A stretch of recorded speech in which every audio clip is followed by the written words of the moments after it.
Бритва подготовлена под заказ. Джозеф Роджерс, начало 20 века.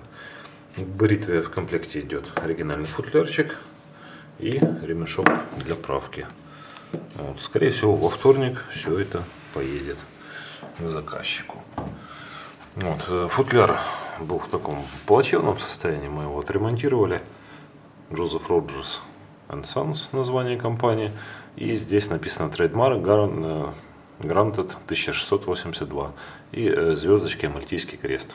Ну, то есть, значит, что торговая марка работает с 1682 года, и именно вот она, звезда и Мальтийский крест. Футляр целый, повторюсь, там кое-что отремонтировали по нему.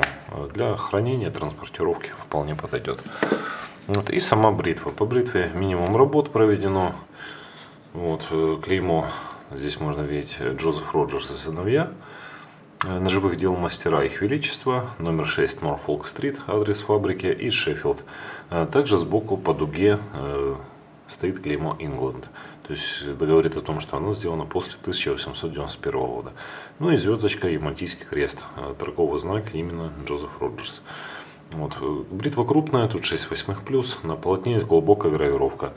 Здесь написано Sargenson's Matchless, то есть это может перевести как несравненная бритва Саргенсона. Что за Саргенсона я не узнал, скорее всего это фамилия владельца какого-то магазина, для которого персонально делались эти бритвы на заводе у Джозефа Роджерса.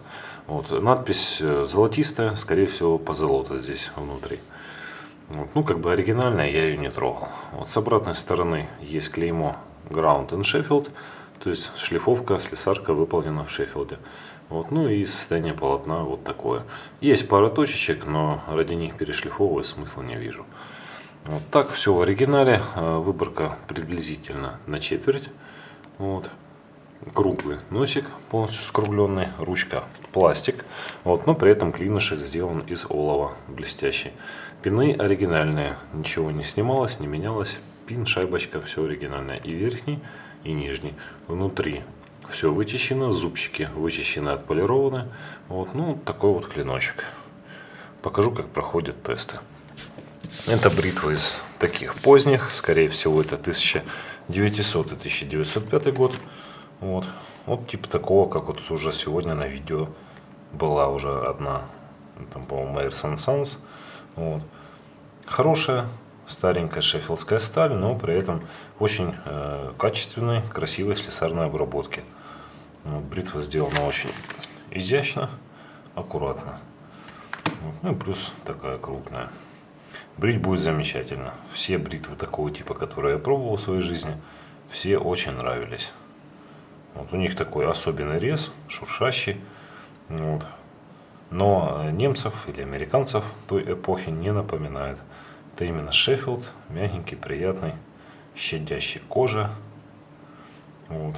Но при этом рез отличается от клинов, от бритв на четверть. Вот, таких классических, еще того более старого периода. Вот. Ну, я думаю, понравится. Вещь очень хорошая. Ну и плюс ею практически никто не пользовался. Заточка была фабричная. То есть даже по спинке фаски практически не было. Вот. Ну, по тестам как-то так. Все проходит. Во вторник, скорее всего, поедет. Вот. Все. На этом все. Такая вот бритва.